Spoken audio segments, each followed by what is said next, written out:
L'information sur CamNews 24, mesdames, messieurs, bonsoir. Les titres de l'actualité. Un des enfants enlevé à Zizagé, près de Koussiri, a été exécuté par les ravisseurs, selon ses parents. Près d'une semaine après, ce kidnapping intervenu à bord d'un bus de transport en commun. La maman des enfants frôle la dépression devant l'indifférence des pouvoirs publics. Les bourreaux des otages demandent une rançon de 5 millions de francs CFA pour leur libération. En santé, les Camerounais malades de la publicité sur les médicaments, la fièvre, la propagande ont envahi les médias au mépris de la législation. Diagnostic du mal et ordonnance dans l'enquête du soir. C'est tout pour les titres.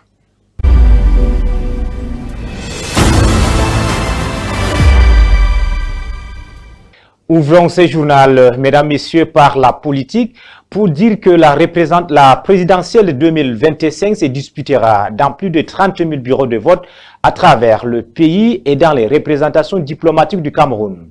À Elections Cameroun, la création de ces bureaux de scrutin a fait l'objet d'une planification. Désormais, l'heure est à l'acheminement des kits électoraux dans les antennes. Franck Evina. Urnes et autres matériels de bureaux de vote en toute sécurité à la base aérienne 101 de Yaoundé. Ces kits électoraux sont progressivement acheminés dans les démembrements territoriaux pendant que se poursuit l'enrôlement des temporaires appelés à prêter main forte lors des opérations de conditionnement et de manutention. Le 12 octobre prochain, le peuple souverain exprimera son choix à travers 31 217 bureaux de vote, dont 107 dans la diaspora. Les bureaux de vote sont impérativement localisés dans des endroits publics ou ouverts au public. C'est pour ça que vous allez constater que les bureaux de vote sont toujours localisés dans beaucoup plus des écoles, comme les esplanades des églises, les esplanades des mosquées, les esplanades des chefferies traditionnelles. Pas plus de 500 électeurs par bureau de vote pendant les opérations de révision des listes et les CAM en a tenu compte. C'est en fonction de distance qu'on crée les bureaux de vote. Si on prend, disons, 8 120 000 électeurs divisé par 500, vous allez trouver qu'on va se situer aux alentours de 15 000. Mais on a plus de 30 000. C'est parce que justement, on tient compte des distances. Pour les électeurs, on ne veut pas que l'électeur ait à faire de longues distances. 10 km, 15 km, ça va être pénible pour lui. D'après le code électoral, la liste des bureaux de vote fixée par le directeur général des élections doit être transmise aux démembrements communaux pour affichage au moins 8 jours avant le scrutin. Annie Florentine Nga est inconsolable. La maman des enfants enlevés mercredi dernier par des inconnus se réclamant de Boko Haram n'a toujours pas obtenu la libération de ces derniers. Au contraire, il lui revient que les ravisseurs ont exécuté un des enfants. D'une rançon de 50 millions au départ, les ravisseurs exigent désormais la somme de 5 millions de francs CFA. Et c'est dans un bref délai. Pendant 7 ans, c'est le silence radio de la part du pouvoir public et de la compagnie de transport. Marcelin Ganso. Assise sur le perron qui permet d'accéder au domicile familial, Annie Florentine Nga a presque perdu l'usage de la parole. C'est que peu avant notre arrivée, et alors même que le stress s'est emparé d'elle depuis une semaine, elle a reçu des ravisseurs, un appel qui la bouleverse davantage.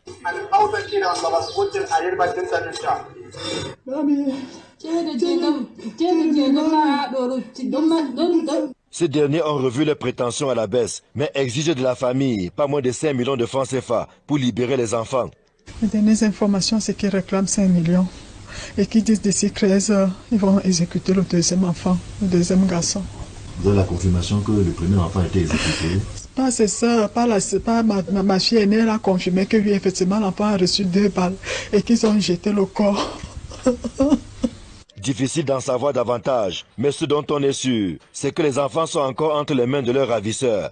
Tout commence mardi dernier, lorsque les enfants de Dame Nga Florentine, ainsi que d'autres passagers, prennent place à bord d'un car de touristique express à destination de Maroua, pour ensuite mettre le cap sur Yaoundé. Mes frères sont quittés pour Koussiri, pour Maroua, le mardi, puisque à Koussiri, dans les zones rouges comme Zigué, Zigagé, Dabanga, il y a l'escorte qui suit la voiture parce que les voitures ne peuvent pas passer seules.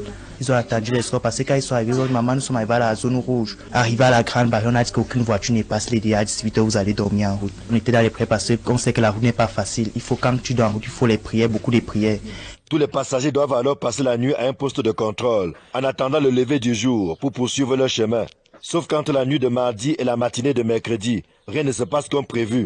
Les autres n'ont pas voulu inquiéter maman, ils n'ont pas dit qu'il y avait les coups de feu. Mais le petit s'est plaint, dit maman, je n'ai pas pu dormir la nuit, tellement les gens, les coups de feu, je n'ai pas pu fermer l'œil de la nuit.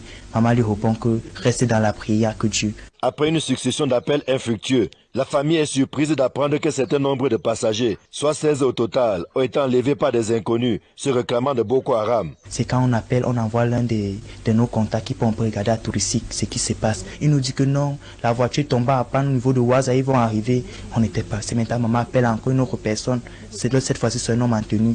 C'est là qu'ils nous envoient la déclaration qu'ils ont fait que effectivement un bus de touristique a été kidnappé. Ils nous ont envoyé le marqueur du bus. Il nous a dit qu'on a libéré le chauffeur et nous disent qu'ils ont libéré certaines femmes. Une semaine après ce drame, et alors que la famille Nga ne sait où mettre la tête, ce silence radio, aussi bien du côté des autorités locales que du gouvernement et de la compagnie de transport touristique Express.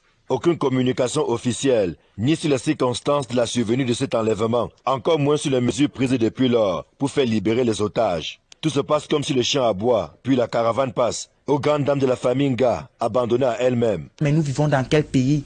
C'est quand même, on parle quand même des vies.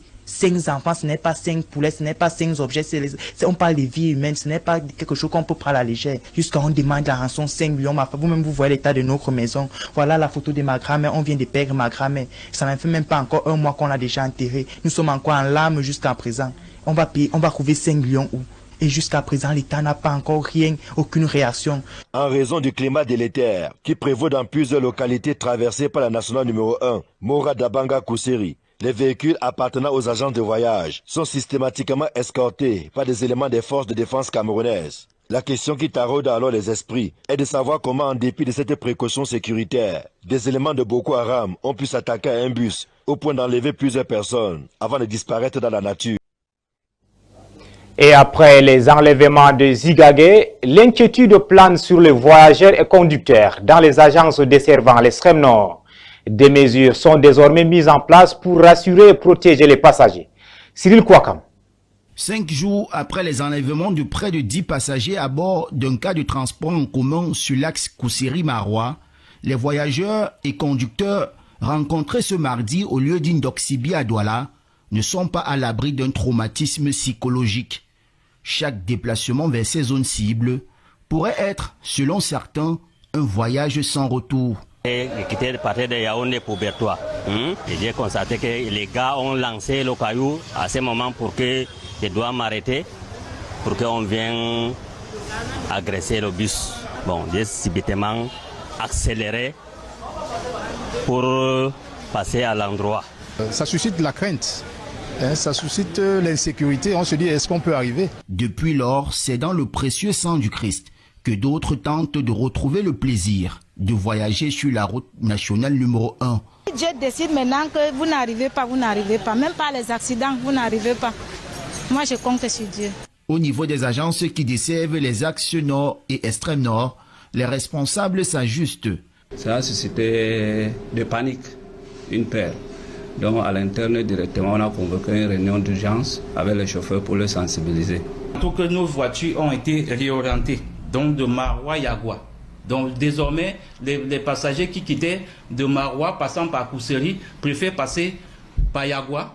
De Yagua, ils passent par le pont de Bangor, le nouveau pont qui a été inauguré dernièrement, donc pour arriver au Tchad.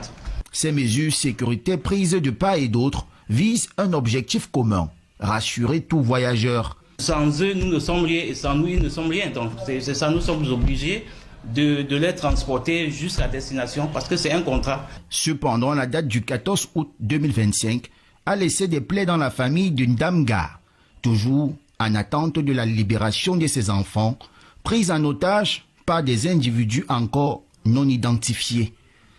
Parlons des infrastructures de transport. La Banque africaine de développement revendique des investissements de plus de 1000 milliards de francs CFA au Cameroun.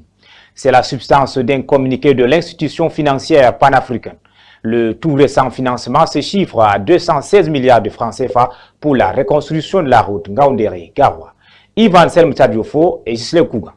Le secteur du transport est l'un des grands chantiers du gouvernement camerounais où un fort déploiement est engagé, autant pour la construction de nouvelles infrastructures que pour la réhabilitation de celles existantes, affichant mauvaise mine. Dans ce processus, les pouvoirs publics bénéficient de l'appui d'un partenaire financier stratégique, à savoir la Banque africaine de développement, la BAD. C'est ainsi que l'institution financière panafricaine annonce dans un communiqué officiel rendu public le 24 mars 2025 des investissements effectués au Cameroun de l'ordre de 1,88 milliard de dollars, soit près de 1140,7 milliards de francs CFA au profit du financement des infrastructures de transport. Le groupe de la Banque africaine de développement est un partenaire stratégique du Cameroun, en particulier dans le secteur des infrastructures, avec 1,8 million de dollars dans les infrastructures de transport. Son engagement se traduit par des investissements majeurs dans la construction des routes, des ponts et des corridors stratégiques, facilitant ainsi la mobilité des populations et le transport des marchandises à l'échelle nationale et régionale, fait savoir le communiqué. Il faut dire qu'il y a quelques jours déjà, le 24 mars 2024, deux accords de 333 millions d'euros, soit un peu plus de 216 milliards de francs CFA, avaient été signés entre le gouvernement camerounais et cette institution financière panafricaine. Ces fonds devaient être alloués à la construction de la route Ngaoundéré-Garoua, située sur le corridor d'Olan-Djamena et longue de 246 km. Lors de la signature des 10 accords, le ministre de l'économie, de la planification et de l'aménagement du territoire insistait sur l'opportunité et la pertinence de cette initiative. La position stratégique du Cameroun place notre pays au cœur des enjeux d'intégration de la zone CEMAC. Un tronçon Ngaoundéré-Garoua en meilleures conditions va indubitablement accroître le commerce transfrontalier en relevant significativement le trafic sur l'axe Garoua-Maroua-Kousséri au Tchad ou sur celui de Garoua, Agada, Yagoua, Bongor, N'Djamena, assurait Alamine Ousmane Mey. Nous vous le disions à l'entame de cette édition d'information, les médicaments et adresses pharmaceutiques qui crèvent les ondes et les écrans des stations urbaines de radio et télévision. Une promotion tapageuse, souvent mensongère et par moments grossière de la part des promoteurs. Pourtant, nul n'est censé ignorer la loi de 2006 qui encadre la publicité au Cameroun. Piqûre de rappel de la législation dans l'enquête de ce soir, signé Aboubakar Abou. C'est chacun qui y va de son imagination et de ses moyens pour promouvoir ses produits de beauté, crèmes diverses et autres potions, aux 1000 vertus thérapeutiques. Une propagande bien souvent mensongère qui fait the mule. Tout le monde cherche son gagne-pain. Et quand on cherche son gagne-pain, on ne voit pas les conséquences derrière ça. Pourtant, ces médecins du dimanche trahissent les codes du corps auxquels ils disent appartenir. En faisant la publicité, on peut dire des choses qu'il ne faut pas. Dans cette même lancée de défiance, les auteurs de ces forfaits au nom de la lutte pour la survie bravent sans sourciller la loi en vigueur, laquelle interdit toute publicité de cette nature. Tout médicament est un poison, donc c'est la dose qui fait la différence. Du moins, il y a de codes à respecter dans la promotion des produits touchant à la santé. Il y a des agences de promotion justement qui ont la possibilité donc de faire des communications, mais une pharmacie en elle-même n'a pas le droit de faire de la publicité. Les dangers auxquels s'exposent ceux qui se font prendre à ces discours séduisants de guérison instantanée sont bien réels. Pouvez-vous retrouver dans des situations où le médicament que vous prenez ne contient pas la molécule qui est mentionnée ou une molécule beaucoup plus dangereuse? Vous pouvez avoir des accidents cardiovasculaires. Parfois, comme d'autres parents ne regardent pas la date, on va donner un médicament à l'enfant. Après, on va se rendre compte que ça ne marche pas. Fort heureusement, ce discours porte ses fruits. La pharmacie, on est sûr, et aussi sur ordonnance. À la pharmacie, on trouve d'abord les médecins. Eux, ils sont qualifiés, c'est leur métier. Cela dit, la guerre contre ces produits de la rue n'est pas encore gagnée. Les opérations de sensibilisation doivent rester actives pour faire barrière à ces poisons vendus avec le sourire. Intéressons-nous ce soir au mariage précoce qui demeure dans le Grand Nord Cameroun une réalité tragique. Des milliers de jeunes filles sont contraintes de renoncer à leurs rêves pour épouser des hommes qu'elles ne connaissent pas. Découvrons dans ces reportages les enjeux de cette pratique et les efforts déployés pour changer les mentalités. Boubacar Adam. Dans le Grand Nord Cameroun, un fléau persiste, le mariage précoce. Dans cette région riche en culture mais confrontée à de nombreux défis, Des milliers de jeunes filles sont contraintes de quitter leur enfance pour entrer dans une vie adulte qu'elles ne sont pas prêtes à affronter. Malgré les lois interdisant le mariage des enfants au Cameroun, les traditions et la pauvreté continuent d'alimenter cette pratique. Pour beaucoup de personnes, le mariage est perçu comme une solution aux problèmes économiques et sociaux auxquels leurs familles font face. Rencontrons Amina, une jeune fille de 14 ans vivant dans un village isolé. Elle partage avec nous son histoire poignante. C'est mon père qui m'a forcé, mais il a regretté après. Le premier jour, il a cherché à coucher avec moi, j'ai refusé. Je ne voulais pas. Le deuxième jour aussi, c'est la même chose. On a bagarré jusqu'à. C'est le troisième jour qu'il m'a eu. Comme ça, il m'a forcé. Il m'a tapé partout. Je n'arrive pas même à bouger. C'est comme ça qu'il m'avait violée. Le mariage précoce n'affecte pas seulement ces filles individuellement, il a des conséquences profondes sur l'éducation et la santé des communautés. Les statistiques montrent que ces jeunes épouses sont souvent exposées à des grossesses précoces et à des violences domestiques. Pour mieux comprendre cette problématique, nous avons rencontré Dr Nguema, spécialiste des droits de l'enfant dans la région. Elle nous explique les enjeux liés au mariage précoce. Nous offrons un suivi, l'encadrement et le suivi des filles et des femmes victimes et des survivantes de ces mariages précoces et forcés. Elles sont victimes de violences physiques, psychologiques, économiques aussi. Elles pensent à un moment à se suicider si elles continuent à être dans ces situations. Des organisations locales s'engagent activement pour sensibiliser les communautés et offrir des ressources aux familles. Chaque voix compte dans la lutte contre ce fléau. Le chemin est encore long, mais ensemble, nous pouvons faire la différence. Le changement commence ici avec chaque fille qui rêve d'un avenir meilleur. Pour faire face à ce que l'on peut appeler la crise des ordures dans la ville de Yaoundé, le Premier ministre chef du gouvernement a prescrit un plan d'urgence. Seulement, depuis la signature de ce document le 25 février dernier, le volume d'État d'immondices a doublé dans les rues de la capitale politique, ce qui interpelle la responsabilité du gouvernement. Reportage, Pierre Bruno Omba. La crise des ordures dans la ville de Yaoundé nous dévoile l'incapacité de l'État à faire face à certaines de ses obligations régaliennes. Car au-delà de l'ordure ménagère dans un coin de la rue, c'est toute une chaîne d'irresponsabilité qui impacte sur des domaines diversifiés de la vie tels que la santé, la pollution environnementale, l'obstruction des canaux et des chaussées, avec comme conséquence la mauvaise évacuation des eaux et les embouteillages. En bref, la crise des ordures dans la ville de Yaoundé devient la crise de toute une société. Une situation qui devrait attirer l'attention du gouvernement en général et en particulier du ministère de l'Habitat et du Développement urbain. Le département que dirige Mme Célestine Ketcha-Courtès a en effet comme prérogative, entre autres, les stratégies d'aménagement et de restructuration des villes, la gestion des infrastructures urbaines, l'amélioration de la circulation dans les centres urbains, l'embellissement de ces centres urbains, l'assainissement, l'hygiène, la salubrité, l'enlèvement et le traitement des ordures ménagères.